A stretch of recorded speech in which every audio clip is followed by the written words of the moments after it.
que más reluce hoy en el Santo Evangelio, en la liturgia de la palabra, es el término profeta. ¿Qué término?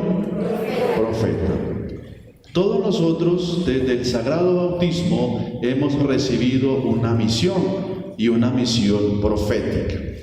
Por eso, los padrinos y los padres de familia que participan del sacramento son los testigos de su hijo y ahijado, el cual los van a ilustrar, les van a enseñar muchas cosas dentro de la iglesia. Por eso entonces, esa es la función de un padrino y de un papá, educarlo y llevarlo a uno a profundizar sobre la fe en los demás sacramentos. Y así, en el rito del Sagrado Bautismo hay un momento en que se llama la unción de el Santo Crisma. ¿Cómo se llama? Y entonces el sacerdote, aquí en la corona, le hace la señal de la cruz con el Santo Crisma y le dice: el Señor te conceda la gracia de ser sacerdote, profeta y rey hasta la vida eterna. Y respondemos ¿qué? Amén. 3 palabras. Lo hace sacerdote, profeta y rey. ¿Qué significa eso?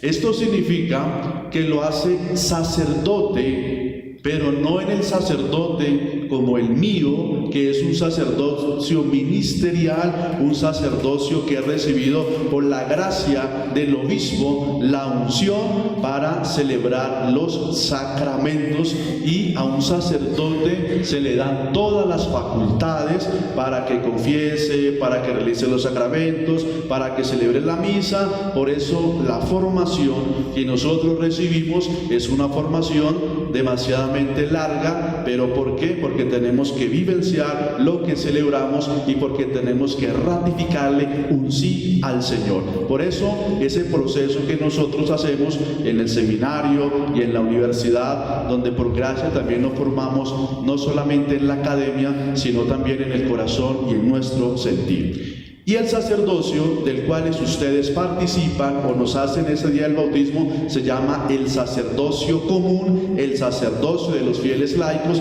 que participan de los sacramentos. ¿Cuál es la diferencia? Solamente que el sacerdote preside en nombre de Cristo. Y así entonces recibe el sacerdocio y también recibe que es rey. ¿Qué significa rey? Que nosotros pertenecemos al linaje de ser hijos de Dios, pero por adopción. No me detengo en esto porque no me interesa profundizar sobre esto, sino ya en otros términos. Y entonces resulta que nos queda la última palabra, que se llama la palabra profeta. ¿Qué palabra? ¿Qué palabra? Profeta. Y ustedes y yo somos profetas. ¿Y cuál es la misión de un profeta? Entre ellas 4 fundamentales. La primera de ellas es que el profeta anuncia la palabra de Dios. ¿Qué hace el profeta? Alce la mano, ¿cuántos leen la Biblia en la casa? Bueno, irá a pasar, ¿no? Y así entonces, el que lee la palabra de Dios, entonces está anunciando ¿qué? La palabra de Dios. Porque en la palabra de Dios residen todos los valores humanos y cristianos y toda la experiencia del pueblo de Israel, y también todos los milagros y la vida de Jesús junto con sus discípulos. Por eso anunciamos la palabra de Dios. Y así nos duela decir ciertas cosas a las personas, que toquemos fibras y a veces nos odien, o a veces nos miren mal, o a veces nos escriban mal a nosotros los sacerdotes. Pero qué culpa si el Señor nos ha invitado a anunciar la palabra de Dios. Y unido a eso aparece la otra misión del profeta, que es denunciar. ¿Qué hace un profeta? ¿Qué hace un profeta? ¿Qué hace usted cuando su hijo se equivoca en la casa? Lo corrige, le da garrote, no mentiras. Lo corrige con amor y con cariño, ¿no? Como diríamos los docentes, utilizamos las estrategias pedagógicas para que el niño o la niña aprenda y no hacerla sentir mal. Pero nosotros somos las de la generación que nos dieron correa y chancleta y estamos aquí, y gracias a ello muchos de nosotros somos personas porque nos formaron de acuerdo a los valores que el papá y la mamá consideraban que eran buenos para nosotros. Entonces el profeta anuncia y denuncia. ¿Y qué denuncia? Lo que está mal. Si usted no denuncia las cosas, óigase bien, debe confesarse y decir que pecamos por omisión de culpa. ¿Por qué? Entonces su hijo se robó un celular en el colegio y lo llevó a la casa y le dijo: mire mamá, tengo este celular, mire, me puedo tomar fotos, puedo hacer selfies, puedo entrar a YouTube, a Instagram. Y entonces usted come el cuento. ¿Y qué pasa? Si usted no investiga, usted está pecando por omisión de culpa, y como dirían nuestros padres, usted es una alcahueta en ser permisivo con las cosas mal que hacen los hijos. ¿Y qué tiene que hacer? Devolverlo y reparar lo que está haciendo mal, ¿cierto? Entonces uno denuncia lo que está mal.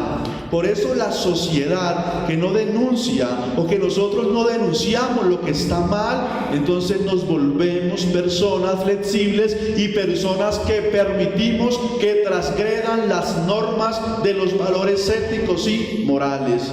Padre, pero es que hablar de la cuestión de la ética y de la moral, eso es para los antepasados, no, eso es para vivirlos y vivenciarlos, y eso es actual, eso no tiene fecha de vencimiento, como a veces le colocan fecha de vencimiento a los valores y a los productos. No, eso no tiene fecha de vencimiento. Y escúchese bien, los valores no son negociables. Usted no va a negociar ningún valor porque usted está faltando a Dios en la caridad y en sus principios, como muchas veces nosotros nos callamos por situaciones. ¿Qué decimos para estar bien? No pregunte ni de dónde viene ni para dónde va. ¿Qué decimos?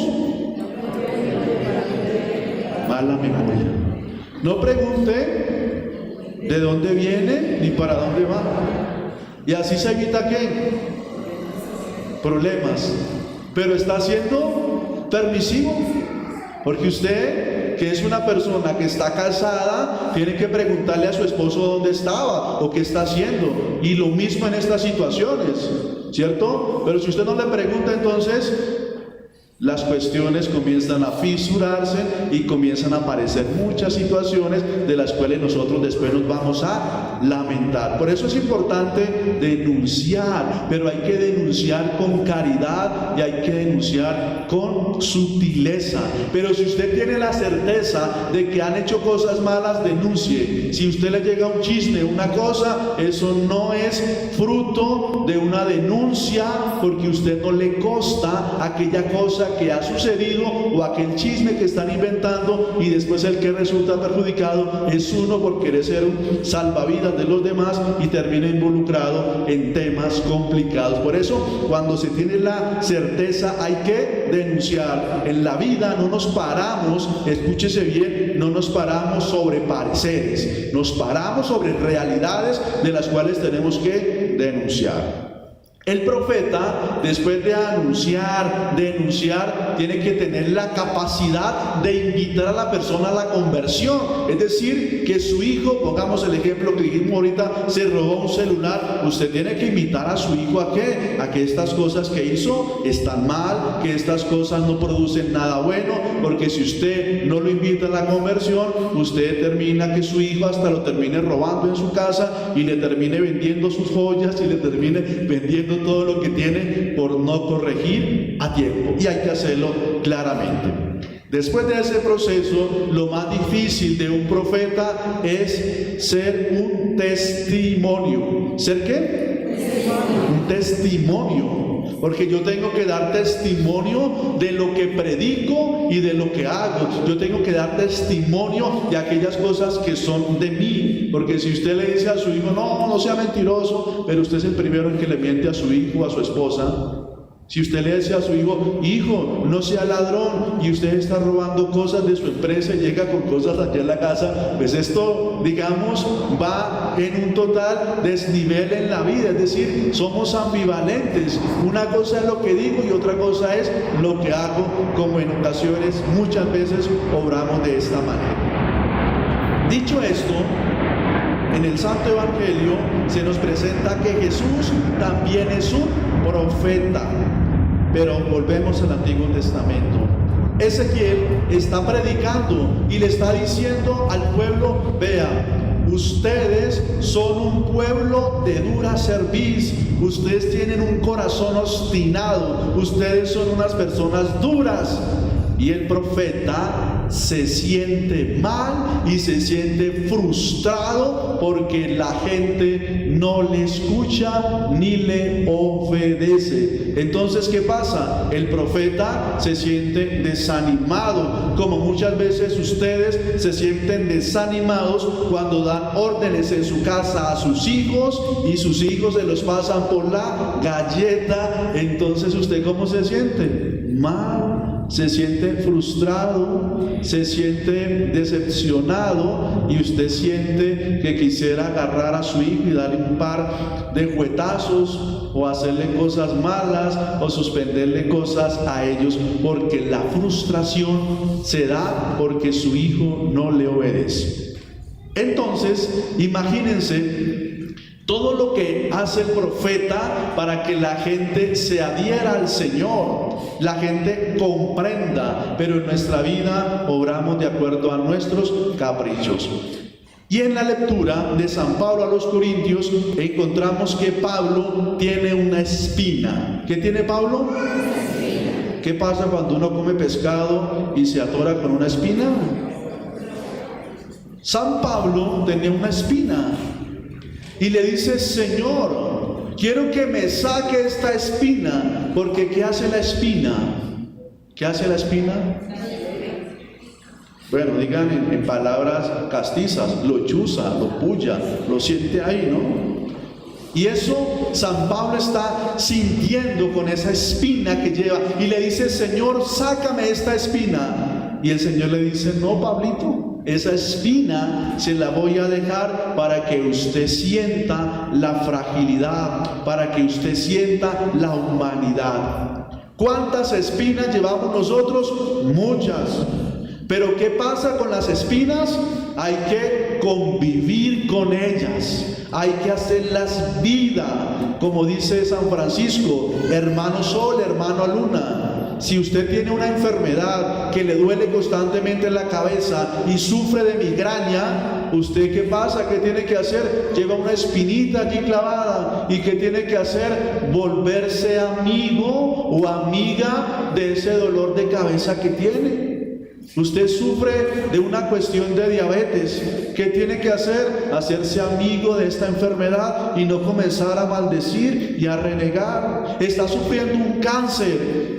Ofrézcaselo al Señor y hágase amigo de esta enfermedad y dígale: hermana cáncer, hermana diabetes, hermana dolor de cabeza. Y cuando usted lo asume en su realidad, usted puede convivir con ella. Pero cuando usted solamente se dedica a criticar, se dedica a darse duro en su vida y decir: ¿por qué a mí? ¿Por qué me pasa esto? No puedo comer dulce, no puedo hacer esto, me duele la cabeza, me siento que me va a estallar. Pues si usted comienza así, termina enfermándose peor. Entonces a Pablo le dice: Señor, sáquenmela. Le dice: no, te basta mi gracia. Cuando usted también sienta cosas duras en su corazón, piensa en las situaciones a veces nefastas que les pasan a uno, dígale: Señor, me basta tu gracia, como San Pablo claramente lo expresa. Y dice San Pablo: porque cuando soy débil, entonces soy fuerte. Porque en las privaciones y en las dificultades sufridas, ahí está Cristo.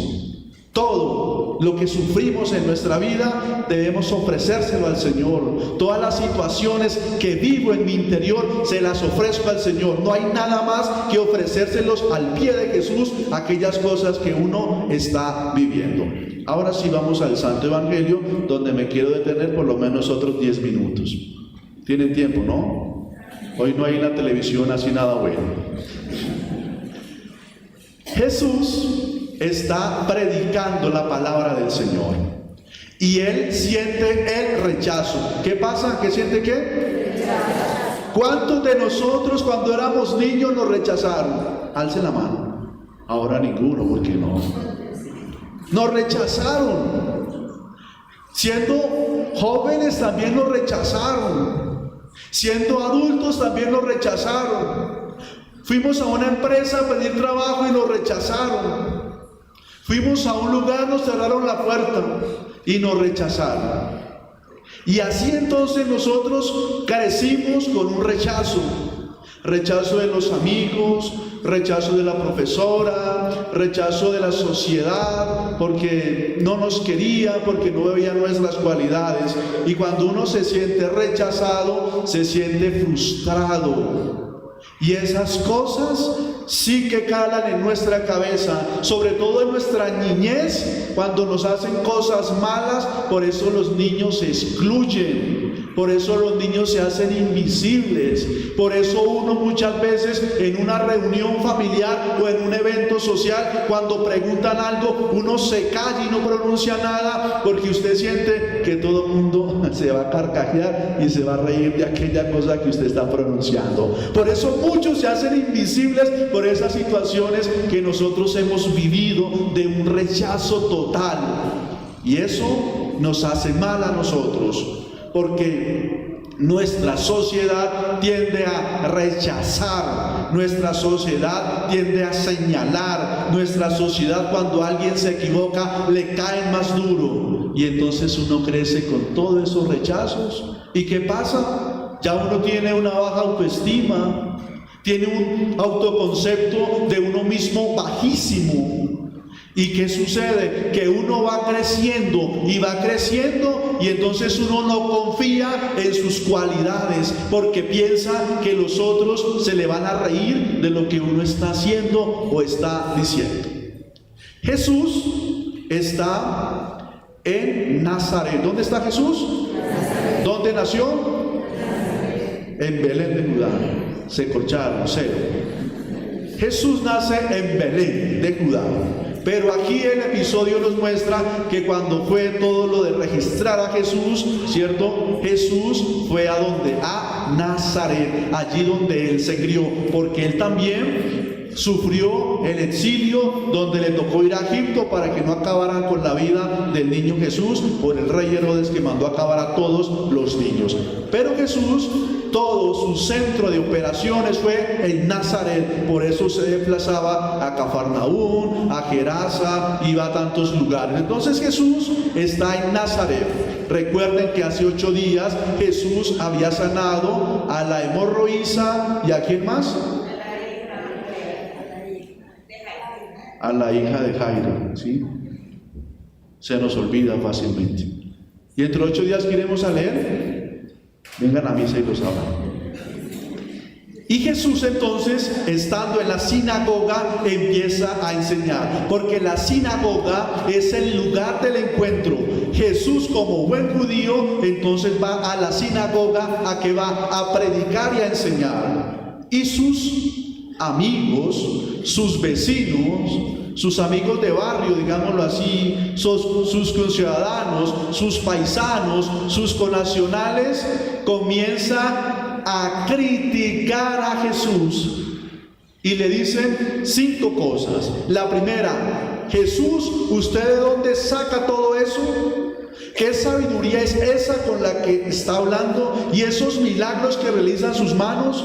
Y no, este es el hijo del carpintero, el hijo de María, hermano de Santiago, de José y de Judas y Simón, y sus hermanas no están aquí. Fíjese cómo a Jesús lo rechazan y lo lapidan, como muchas veces a nosotros nos rechazan. Y nos rechazan por ser buenos, los rechazan por venir a misa. Y aquí a las 5 de la tarde, allá en misa, escuchando es que al padre allá predicando, en vez de estar allá viendo una película por Netflix o viendo algún programa de televisión. Vea cómo son de... Bueno, no voy a decir. Y entonces la gente nos rechaza porque somos buenos, porque creemos en el Señor, porque tratamos de hacer las cosas bien. Muchos se nos ríen, pero usted tiene que decirle: bendito sea Dios, que aunque vengo a misa y soy malo y soy perverso, pero si no viniera sería más perverso. Usted a que viene a misa si no se convierte, pero por lo menos tengo temor de Dios de venir a la Eucaristía. ¿Y qué tal que no viniese? Pues sería un peor cristiano, una peor persona, porque le tengo temor a Dios, porque muchos nos critican por eso. Jesús está viviendo esta situación. Y cuando uno vive una situación totalmente de rechazo, usted la tiene en la mente, y traiga a la mente ese rechazo que le han hecho. Sienta ese rechazo en su corazón y en su vida como si hubiese pasado hoy, y usted va a sacar de su mente ese rechazo que le han hecho. Porque usted toda la vida cargando el lastre del rechazo ahí, me rechazaron, soy un de malas.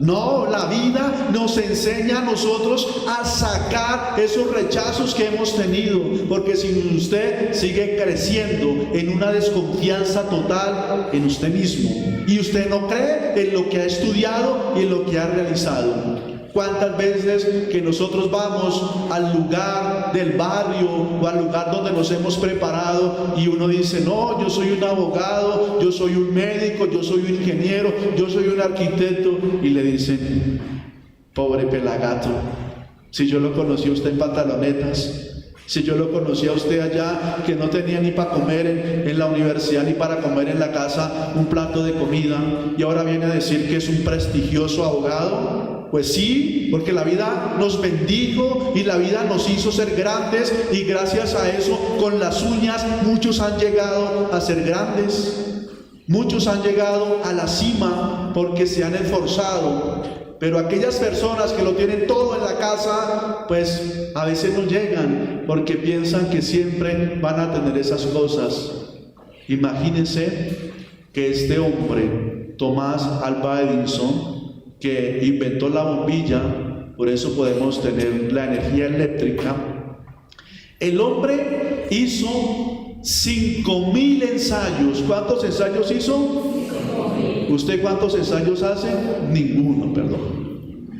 Y él en el 5.000 ensayo le pasó la bombilla a su secretario. Su secretario tomó la bombilla y se le fue al piso y se quebró esa bombilla. Y le dijo el secretario, me siento frustrado porque le ha acabado su trabajo. Y le dice Tomás Alva Edison, no se sienta frustrado si es la primera bombilla que usted está reventando y yo he hecho 5.000 ensayos y todavía sigo haciendo, y el 5.001 fue donde salió la bombilla.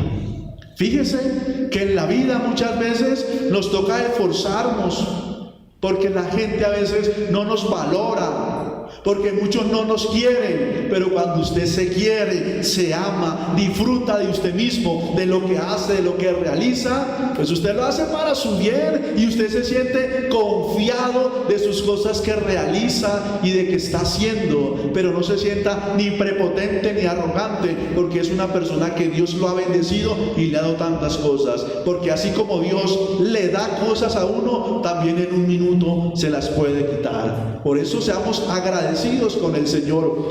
Y entonces Jesús le dice, y ustedes desprecian a un profeta en su casa. Y entonces, ¿qué pasa? Mira el desprecio tan grande que vive Jesús. Y como dice el dicho popular, nadie es profeta en su propia casa. Ustedes que vienen a misa, qué difícil es ir a predicarle la palabra a la misma familia. Qué difícil es predicarles a ellos porque no creen en las cosas que uno tiene o en sus cualidades y en sus capacidades, pero hay que hacerlo porque el profeta predica a tiempo y a distiempo, y allí el Señor no pudo hacer muchos milagros porque las personas les faltaba fe y recorría todos los pueblos enseñando. Pidamos la gracia del Señor, ¿para qué? Para que nosotros seamos profetas y seamos testigos de Dios. Hagamos oración con la palabra. Hoy, Señor Jesús, te damos gracias porque hemos recibido en el Sagrado Bautismo la misión de ser profetas, la misión de anunciar, denunciar, predicar tu nombre, invitar a tantas personas a la conversión. Gracias, Señor, por el Sagrado Bautismo donde nos hemos hecho hijos de Dios. Te pido, Señor, por esa espina que llevamos en nuestro corazón, que nos lacera, que nos desespera, que nos frustra, que muchas veces sentimos que no podemos más, pero hoy, Señor, te presentamos esa pequeña espina que llevamos en nuestra vida, para que tú nos confortes, nos acompañes, nos nutra y nos fortalezca. Señor, sabemos que cuando oramos bien, muchas veces somos rechazados, somos criticados por llevar la palabra de Dios, pero hoy, Señor, con tu gran poder, queremos seguir predicando.